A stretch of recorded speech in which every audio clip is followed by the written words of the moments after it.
Hello and welcome to this episode of Theology Still Matters. My name is William Hemsworth. I want to thank you all for joining me on the show today.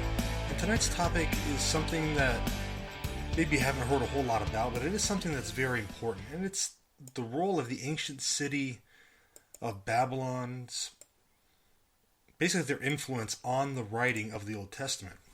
So when the word Babylon is said in today's culture, there's normally one of two reactions. The first reaction is one of not caring because it doesn't immediately affect our lives. Now, when asking about Babylon over the past few weeks, this has actually been the predominant answer. And the second reaction given was to describe the recent past that have shaped political and in some cases economic policy of not only the United States but of the world. So many questions were asked to get these reactions. Questions such as, is Babylon relevant today? What was its role in the development of the Old Testament? Is it relevant that they were mentioned throughout the whole Old Testament? What effect did they have on the ancient Jewish people? Now, in most, and there were some exceptions, but in most cases, the laity of the church, so the everyday church goer, seemed very ignorant of the significant contribution that Babylon's existence had in Old Testament history. As theologian W. Brueggemann states, in biblical history, Babylon's chief significance is as a mighty empire that God used in the early 6th century BC as his agent for punishing his people for their stubborn and grievous covenantal disobedience and disloyalty, taking the residents of Judah and Jerusalem into exile. Now, the purpose of tonight's show is to explore some biblical passages to elaborate not only the history of Babylon, but its effect on the writing of the Old Testament. So we're going to look at some historical and extra-biblical documents to detail that information. And in the course of doing this research, it became very evident that Babylon had a very significant effect on the Jewish people and subsequently the writing of the sacred text of the Old Testament. So let's look at a little bit of a history of Babylon. And it's going to help us gain perspective on what the world was like at the time. So Babylon was the most famous city in Mesopotamia, and the ruins of the city lie in Iraq, about 59 miles southwest of Baghdad. Now, in the old Akkadian language, Babylon meant city of the gods, and was founded between 2334 and 2279 BC. Now, when it was founded, it was simply known as a large port town along the Euphrates River, but it was also very close to the Tigris River, and this area of the world would become known as the Fertile Crescent. And they were smack dab in the middle of it. Now, very little is known about Babylon until 1792 BC, when King Hammurabi took power. Now, King Hammurabi enlarged and heightened the walls of the city, engaged in great public works which included opulent temples and canals, and made diplomacy an integral part of his administration. Now, he was so successful in doing this that in both diplomacy and war, that by 1755 BC he had united all of Mesopotamia under the rule of Babylon. And at that time, Babylon was the largest city in the world, and Hammurabi named his realm Babylonia. Now, when Hammurabi died, the empire shrank in size and was sacked by the Hittites in 1595 BC. Under the reign of the Assyrian ruler Sennacherib, who reigned from 705 to 681 BC, Babylon revolted. Now, at this point in history, Babylon was known as the bastion of learning and culture. In 604 BC, Nebuchadnezzar II, who we read of in Scripture, took over as emperor of the empire. He built some of the most beautiful structures in all of Mesopotamia. Now, the exile of the Jews and the construction of the Hanging Gardens also happened under his watch. And in 539 BC, the Persians, who were led by Cyrus the Great, who is also mentioned in the Old Testament, invaded Babylon. They held Babylon in great regard and made it the administration capital of the Persian Empire. Now, in 331 BC, the Persian Empire fell to a young general named Alexander the Great. Maybe you heard of him. Before his death, Alexander the Great ordered the superstructure of Babylon's ziggurat pulled down in order that it might be rebuilt with greater splendor. But he never lived to see his project to completion, and over the centuries, its scattered bricks have been picked up by peasants to fulfill other dreams. All that is left of the fabled Tower of Babel is the bed of a swampy pond. And in 141 BC, the Parthian Empire took over, and Babylon was forgotten about and fell into ruin. Now, Babylon is mentioned very early in Scripture, and in fact, the first mention of the city and its significance to the people of Israel is in Genesis 10, verses 8 and 10.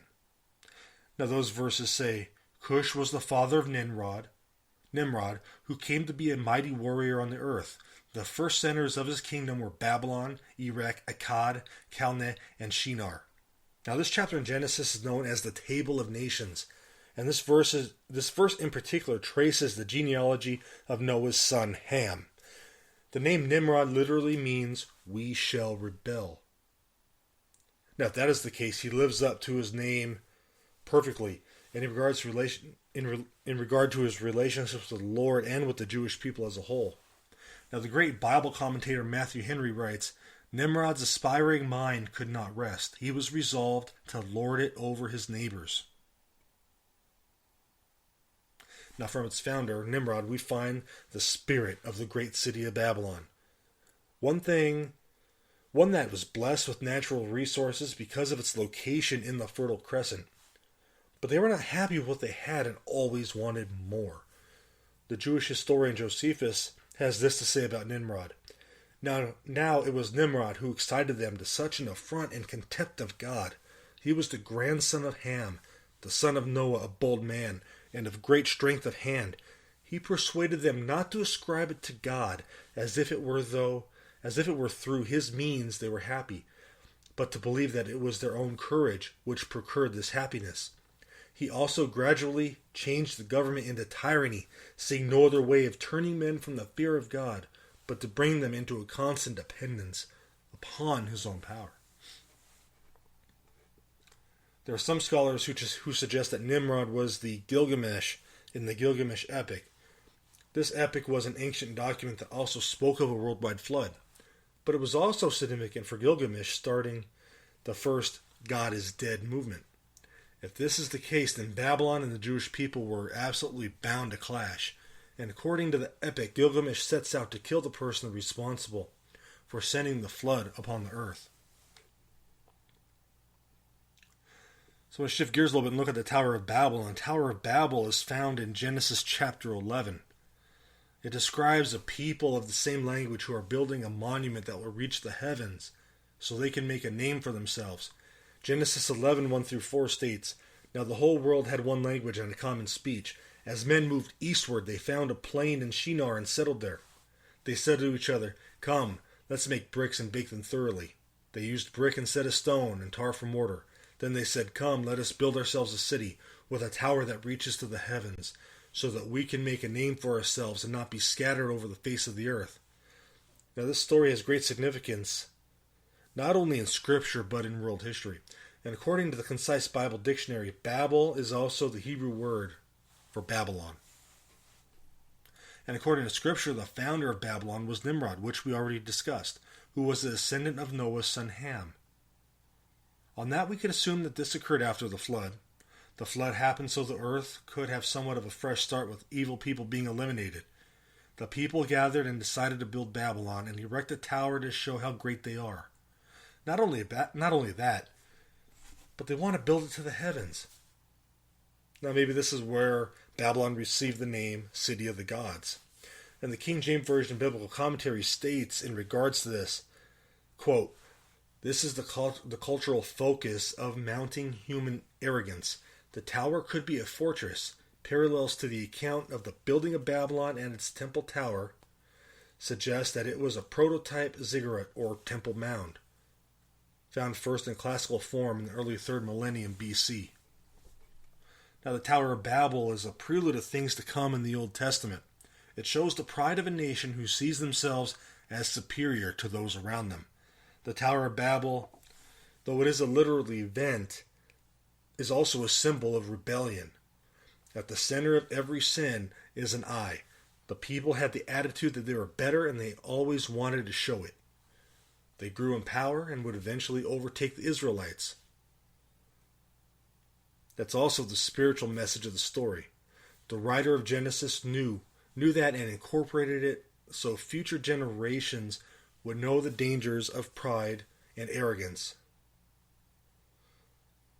The church historian John Collins writes, thematically, the story of the tower provides an apt conclusion to this phase of history, as it reiterates the theme of human limitation and the dangers involved in trying to be like God or rise to the heavens. Now, perhaps the greatest example of Babylon's influence on the Old Testament could be seen in the exile of the Jewish people to Babylon. Now, because of the Israelites' disobedience to God, He allowed them to be conquered by Babylon. They were exiled for a period of 70 years, and then they were allowed to return back to their land. There's arguably no king in the history of Babylon as powerful as Nebuchadnezzar II.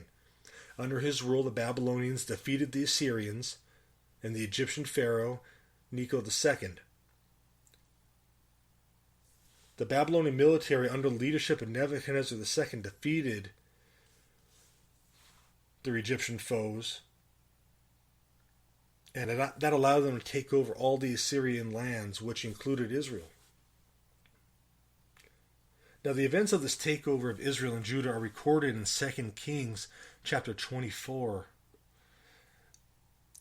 And 2 Kings chapter 24 verse 1 states, during Jehoiakim's reign, Nebuchadnezzar, king of Babylon, invaded the land, and Jehoiakim became his vassal for 3 years.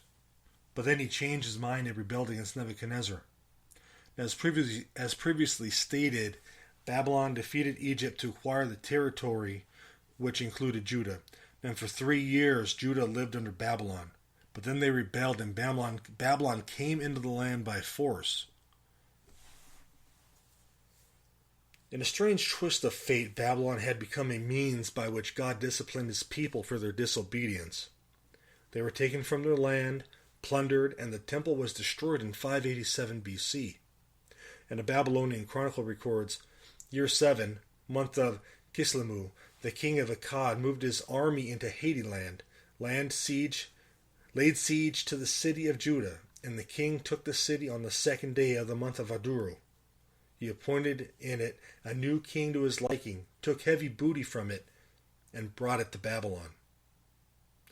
Scripture has a similar recording in 2 Kings 25, 9-10, which says, he set fire to the temple of the Lord, the royal palace, and all the houses of Jerusalem. Every important building he burned down.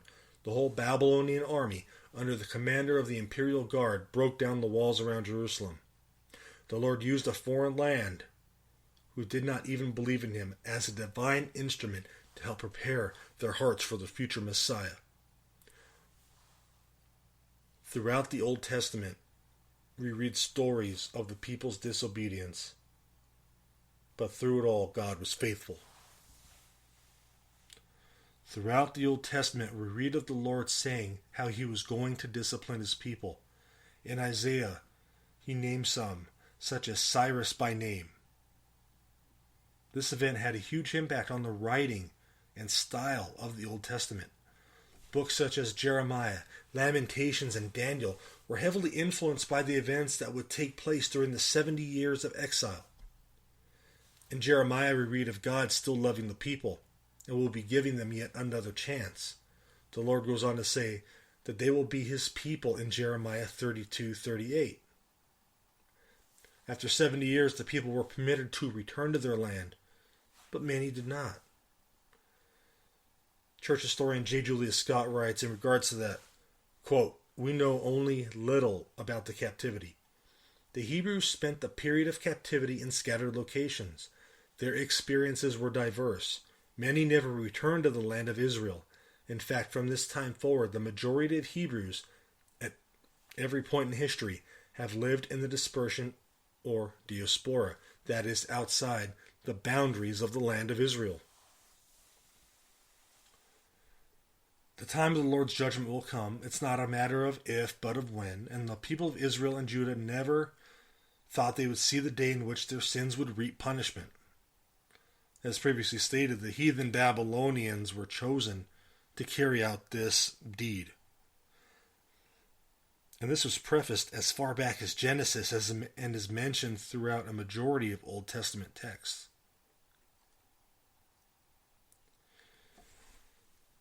Some very important people came out of all this exile, and some you may have heard of them. The Old Testament prophets Daniel and Ezekiel both performed their ministry in Babylon. They were involved in the exile and subsequently deported from Judah. It was Daniel who became a leader and loyal servant to the empire, but he maintained his faith in the Lord. In Daniel chapter 2, Daniel comes to the aid of King Nebuchadnezzar and assists him in interpreting a dream. Daniel 2:24 states, quote, "Then Daniel went to Arioch, whom the king had appointed to execute the wise men of Babylon, and said to them, 'Do not execute the wise men of Babylon. Take me to the king, and I will interpret the dream for him.'" Now this was a very dangerous move for Daniel to make, because if he was wrong about the dream, then he would be executed. Daniel was being a witness and thought of the needs of others. Yes, he was loyal to the king, but he wanted to save the lives of the wise men even more. Now the dream that Daniel would interpret for the king was one that predicted the end of the Babylonian Empire. The fall to the Persian Empire was further documented by Daniel in chapter 5 of his book. The fall of Babylon is also written about by Isaiah in Isaiah 46, 1-2. Now Isaiah specifically names the Persian king Cyrus, who will conquer Babylon, which is the way the Lord chose to judge Babylon for its sins against his people.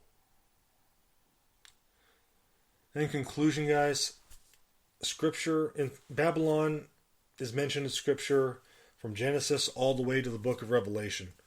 When the Lord needed to discipline his people, he chose the Babylonians to give it. However, God was merciful and only let the exile last 70 years. The Lord also promised to punish it, as Jeremiah 25 verse 12 states, quote, "But when the 70 years are fulfilled, I will punish the king of Babylon and his nation, the land of the Babylonians for their guilt, declares the Lord, and I will make it desolate forever."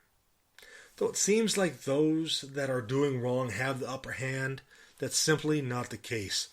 Through Babylon, we learn that evil will always be punished.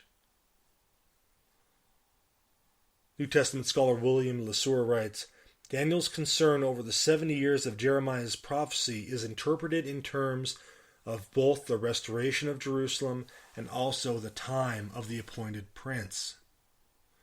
The story of Babylon helped the Old Testament writers better speak of the faithfulness of God, the punishment of evil, and the coming of the Messiah. Babylon was a huge empire that seemed indestructible, but Daniel told the king that it was not so. Through the characters in the Old Testament, the love and mercy of God were spoken to Gentile nations. Guys, I hope this has been some help to you. My name is William Hemsworth, and thank you for tuning in to this episode of Theology Still Matters. God bless you guys.